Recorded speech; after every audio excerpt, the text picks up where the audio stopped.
You know, I heard a quote one time from Vincent van Gogh that really rang true. He said, he has dedicated his life to his art and he has lost his mind in the process. When I sat and I thought about that, it sounded very familiar. I have given every single thing, every ounce of my life to this craft, to perfecting my craft, and I continue to do so. And in the process, I have lost my mind to regular society, to people who wake up at 9 a.m., who clock out at 5 p.m. They would look at me and say, I've lost my mind, but me, I have found it almost. My name is Conor McGregor. I'm a professional MMA fighter. My dream is to be world lightweight champion in the UFC, have more money than I know what to do with, and have a great life for my kids, my grandkids, everyone in my family, everyone that's come up with me. That's my dream. My dream is to be number one. Most young men, why they got into martial arts was to defend themselves. I started off really being into football.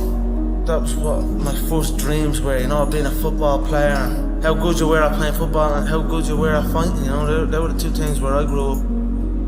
And then maybe as I start going outside my little estate and all, conflicts start happening, and I had to kind of think to myself, right, I need to be able to defend myself now as well. Not even to get back at anyone around, just to kind of be like, alright, this guy knows what he's at, just leave him alone. No, that's it, I don't know why I'm doing it other than that really. Now I'm obsessed. I was working in the plumbing business at the time, yeah, but it would have been around that time that John, I left the plumbing business. How bad was that? The plumbing? Yeah. Horrendous. It was just a horrible, horrible time, and I was like, you know what, I don't want to do this, and then I just left, and then I just stopped going, didn't get out of bed. Then my dad would come in and try and bait me out of bed, and we'd have fights, and literally, for a good while I didn't really speak to my dad. We just kind of stayed away from each other. Anytime I come across my dad, anytime we did speak was to fight. Why did it get to that point, to where he was that mad? Because I was doing absolutely nothing. I was out getting into trouble. Yeah, it basically felt like I was doing fuck all. I was a waster, you know, I was a waster. Called that a lot, you know what I mean? The real stress and the real fights come from the mortgage, come from this stress of home. A lot of people are getting evicted from their homes around here. So that's something that I grew up with. That was a big stress in my family. It caused a lot of stress, so I just wanted to give it back and help out and just do that. And my mother and father are still young. Now they have their feet up, they can relax, they are in a new place, so it's good. That's something I always dreamed of. I always visualized what giving would feel like, given to people who have given to me, what that would feel like. I always dreamed of just showing up one day and be like, here. I always visualized good things, success, abundance. I visualized it all and it's all happening. If you have a clear picture in your head of something is going to happen, a clear belief in that it will happen no matter what, then nothing can stop it, you know what I mean? It is destined to happen, and that's what happens, you know what I mean? It's perfect. I'm fighting myself, you know what I mean? Because you are fighting yourself. There is no opponent, you know what I mean? It's you versus you, and I'd say I'm fighting myself in there, and I'm gonna beat myself. Not even martial arts, life, you know what I mean? It's always you versus you. If you're competing against other people, you know what I mean? Competing against others, and you're gonna become bitter. Eventually you'll become bitter. But if you compete against yourself, you'll become better. There are no restrictions, there are no limits. There's no one trying to get something from me, or trying to make me do this, or make me do that, or send me here, or send me there, or stop me from going full. I'm free. I go in and do as I please. This is my time now. So it's a beautiful experience, and it's almost an out-of-body experience, and it becomes very, very addictive. So that's what you're seeing here. I'm addicted to that feeling, and I will do anything to get in there and get that feeling again. I truly believe we are all equal as human beings. If we are obsessed with something and we truly pursue our passion with everything we have, regardless of anything else, if you are obsessed, work hard, put in the time, you will succeed. And that is a philosophy that I carry, my coaches carry, and to see LeBron James, who's like a mega superstar over here and a phenomenal athlete, share that belief is inspiring right back to me. It shows that we are thinking correct. You know, this is hard work. This is an obsession. Nothing can beat hard work. If you're doing something and you're not interested or you have no passion for it, you should truly follow your passion. I'm not doing this for this. I'm not doing this for fake acting and pretending I can, you know what I mean? Trying to give emotion to some guy that wants emotion from me for a shot. I can't do that. I don't do this for that. But I understand that it's a double-edged sword and you must do that. I do it for the competition, to step foot inside that octagon, to have that feeling of freedom. So that is why I say I don't feel pressure in there. I do not. I feel free in there. It sounds like you were the last person that would ever give an excuse why you lost. No, there is no excuse, you know what I mean? It's, like I've been beat before, you know what I mean? I've lost MMA fights, I've lost boxing fights, I've lost so many fights in the gym, you know, I lose all the time, you know what I mean? So it is what it is. If you, any true martial artist will know, in order to succeed at this game, you must lose a fucking shitload of times, you know what I mean? You must lose many times, you know what I mean? So it is what it is. We all have we all have the same emotions. We have all won and we have all lost. It's a sport. It is what it is, you know. Just get on with it. Look to learn from it, you know. The day you stop trying to learn is the day you start losing, you know what I mean? So I'm always going to learn regardless of the result, you know what I mean? Win or lose, I will take something from it all. And you know the way people say you learn more from your losses and things like that. That is true. You learn a lot from your losses, but as well as that, you learn from your wins. People can say, let's say you beat a guy, then you're at the beating that guy. You're a winner now. You know what I mean? You're a winner. So now I get to take the foot off the pedal. I don't need to learn so much. I'm at the beating this guy. I'm a winner. You know what I mean? That's gonna stop you. That can take over people, especially in this game. When you're signed to the UFC and there's all media things going on and there's people looking for pictures and shit. That can take over. That can make you feel like you're bigger than you are. You know what I mean? That happens to guys. You ever see guys that I see guys all the time coming in that are around this company since day one. Their performances just stay the same. They stagnate. Their performances stagnate. Then they get even worse. You know, they arrive on for the fight out of shape, not looking in shape, barely made weight, sluggish. You know what I mean? That's not gonna be me. I stay ready. I'm always in shape. You know what I mean? You're not gonna catch me out of shape. Win or lose, I'm gonna be ready to go. No ego. You know, you can't have an ego in this game. We've all won. We've all lost. It is what it is. Just keep going, keep doing your thing, keep working hard. I'm a cocky motherfucker, but if you come in, you get me. If you come in and you get me, I'll stand before you and I'll stand before everyone and say, you got me. I'll get you next time. And that's it. Every human being, everyone in here at some stage, we face loss. We've all lost something. You know, we all know how a loser on the night feels because we have all lost at one point or other in our lives. You need to stop putting your hand out. Everyone wants handouts. Everyone wants things for free. Or everyone, you know what I'm saying? You've got to put in the work. You've got to grind. You've got to go through the struggle, and you've got to get it. If you deserve it, go get it. You know, don't complain, don't cry. Get the fucking work and go get it. I've been listening to laughter all my career. I've been listening to them laugh my whole career. They've been laughing. What? An Irishman win a Cage Warriors world title? Hell no. You serious? An Irishman? An Irishman win a fight in the UFC? Hell no. Laughs all around. Okay, you gotta win. Now he wants to win a world title? Hell no, he's all talk, he's all hype, he's a joke. Laughter all around at the Joker. Then the Joker goes and wins the world title. Now he wants to win a second world title. More laughter. Listen, the sound of laughter and the sound of doubt motivates me. So I'm enjoying that. I seek that. I don't feel no doubt, or I don't feel that going and fighting any of these other UFC bums right now. They need to rise up. Right now they're down there. I've got this situation where people are truly doubting me, like they doubted me at the very, very beginning. And that's motivating for me. That's what's going to drive me to the gym when I need to go to the gym and to put in that work to get that win. Stripping that all back to the start of your career, a man with a dream, you know, training in the gym day in, day out. If somebody said to you, you'll have or you'll be as successful as you are now, what would you have said back then? I believe you. That's what I would have said. Because I did believe. Yeah, I believed in it. I had very few people who told me that. I had a small group of people that would tell me something like that. Other than that, it was just me telling myself. Yep. So if someone came up to me and told me that all the way back then, I'd say you're right. I was a waster. Got that, called that a lot, you know what I mean? But like, and then when I start getting that focus and realize, you know, I'm gonna make this happen. And then now that has happened, I'm making it happen. It's depressing times for a lot of people in Ireland. There's a lot of bad stuff going on in the country. A lot of people are struggling. Everybody's struggling.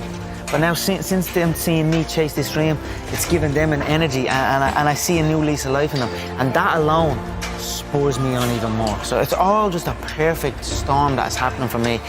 And that is why I have this tunnel vision, and that is why I'm willing to kill every single man in my path to get that belt, you know what I mean? To secure the future, from my family's future, you know what I mean? That's what I'm doing it for. Well, I'm doing it because for the love of movement, and I'm also doing it to secure because I recognise that it will secure my family's future. So why not take full advantage? Something that I love can actually secure my family's future and make us live a good life for the rest of our days, you know what I mean? And it's not work. I don't work, I live. You know what I mean? I don't have a job, I just have a life. No matter what was going on, some deep situations, I always had the belief that I was gonna get here. I was gonna get to the UFC. I was gonna get, because I just knew I was different. I know I'm different than these people. I'm enjoying the fruits of my hard work. Nobody works harder than me inside the octagon, outside the octagon. I am a workhorse, so I'm going to enjoy the benefits of this life. I am going to get myself a big mansion in Las Vegas. I'm going to get the soft top cars. I'm going to bring my whole team out. I'm going to spoil them and give them this life. We're eating good, we're living good. It's human nature. Some people will sit and take positivity from that. They will look at that and take inspiration and inspire. It will inspire them to go and push for that. Others will shell up and critique it and be negative towards it.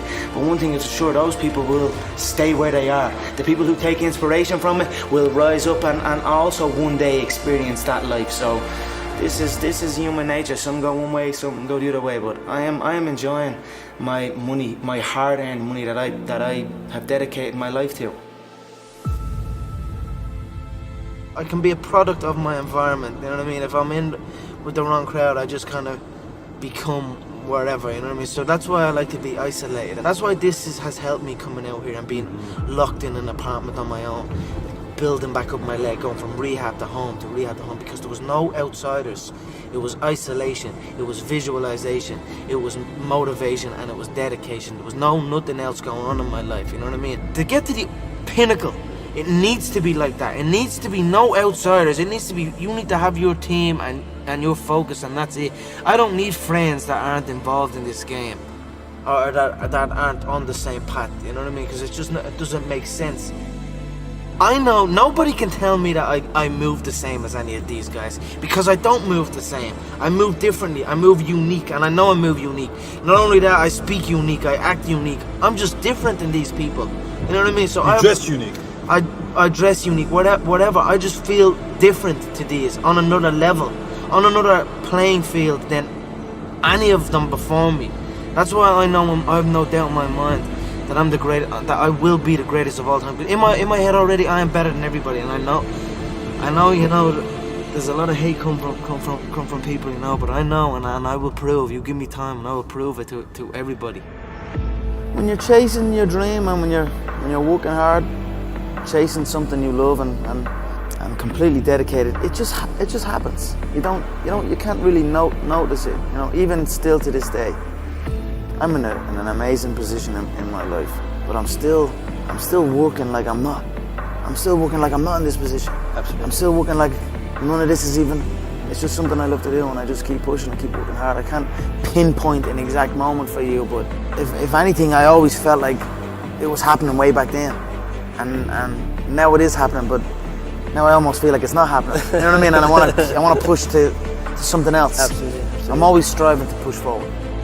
No, I don't like thinking too far ahead. People set like goals long distance goals and that's too much for me. I already feel like I'm living it. And then I just carry on doing that, you know, carry on day by day, already living the final goal, the goal of being the world champion. I already carry myself like I'm a world champion. I already speak like I'm a world champion.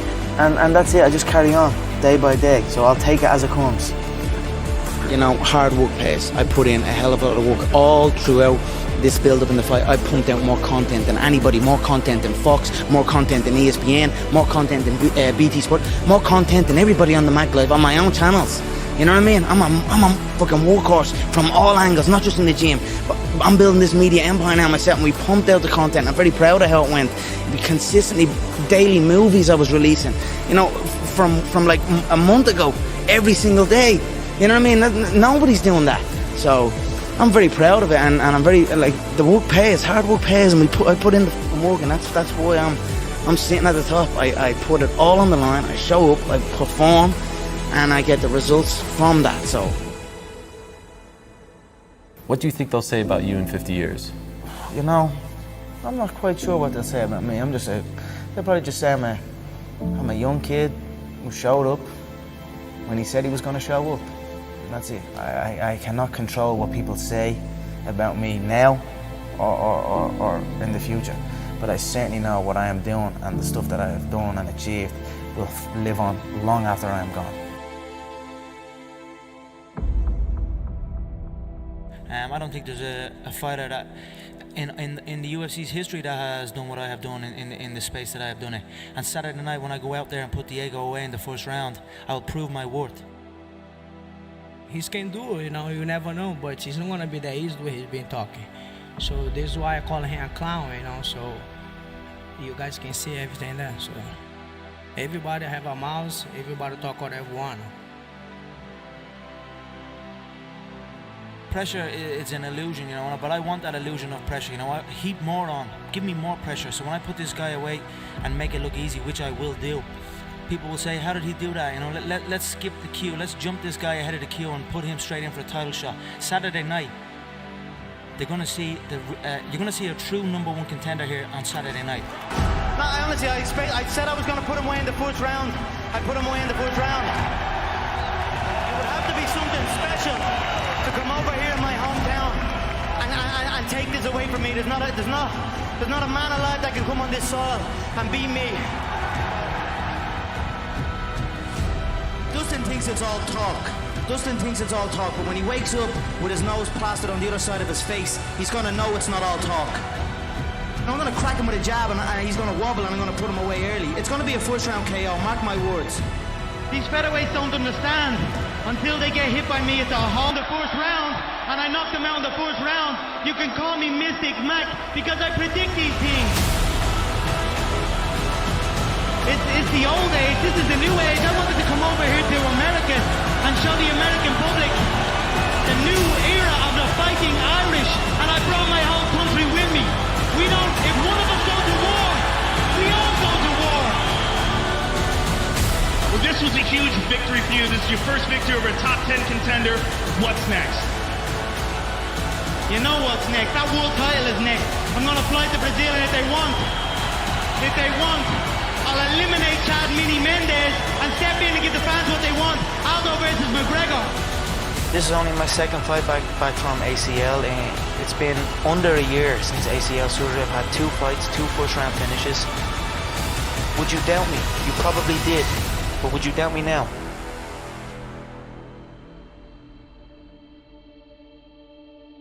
They all think it's fun and games. I'm not playing here. And now it's time. Now we have a location. Now Jose is next in line, and he will be the next one to learn that it's not all talk and it's no joke. This is not, for me, this is not a joke. I'm not messing around here. I said I was gonna kill everybody, wipe out the division. Now we have 1 man left. Tell Jose I'm coming. You know, my mind is absolutely bulletproof, solid as a rock. I am #1. So if you are #1, who gives a shit if #2 steps out in place of #3? At the end of the day, I'm #1. So it makes no difference who is standing across the octagon from me. I will win. now you're here the week of the fight. What is your prediction for the fight? Yeah, I feel within 4 minutes the shots will have landed. It's on him after that. I feel anything after that 4-minute mark of the first round will be a formality. It will be on him where he is mentally, where he is physically, and how much he truly wants this. I see him crumbling towards the end of the first, or not answering the bell for the second. But it will be wrapped up inside one. I was asking you on Thursday about his right hand. Yeah. Can I tell you what you told me? I said his right hand would get him into trouble. It's the shot I predicted. I said he'd overload on his right hand. I said I'd slip. I said I'd bang the left hook, and that's what happened. Word for word. I think the right hand could be, if you look at I felt when we stared down, I felt his right hand was twitching a little bit, which was a subtle tell for me. He is ready to unload that right hand, but I feel that could be a downfall for him if he lets that right hand go. I will not be there.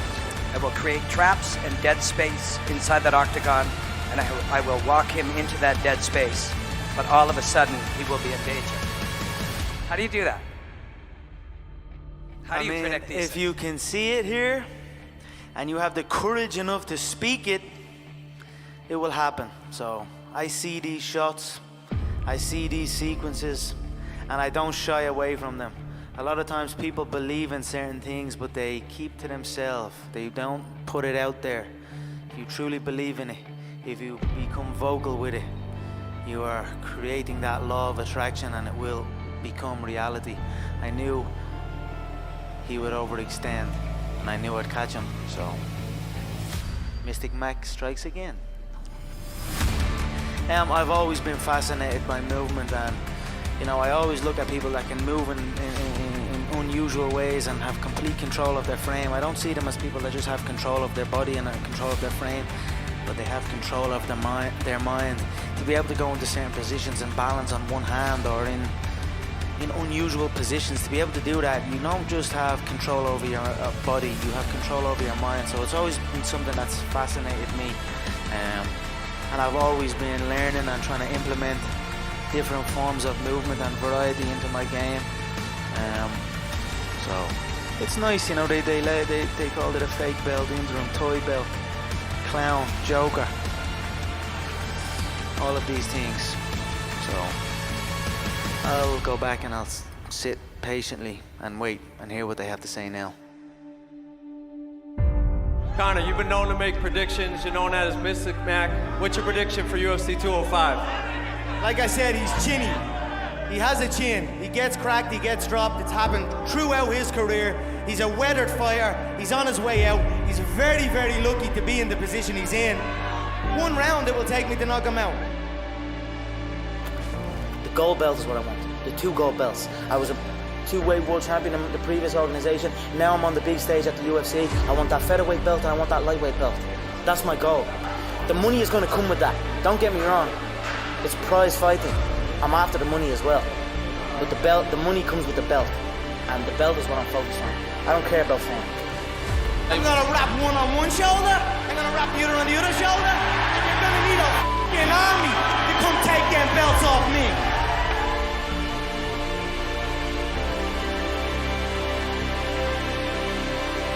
But I'm sure everybody here would appreciate the Mystic Mac prediction of how exactly you get this thing done. It's hard not to respect Donald right now at this stage, and he has my respect. And although there will be blood spilled, it will not be bad blood. And for the Mystic Mac prediction, it will be a KO. Let's test the overall mysticism of Mystic Mac, of the notorious Conor McGregor. You said under 60 seconds for Dustin Poirier. What is the strike that most often puts Dustin Poirier away in your mind?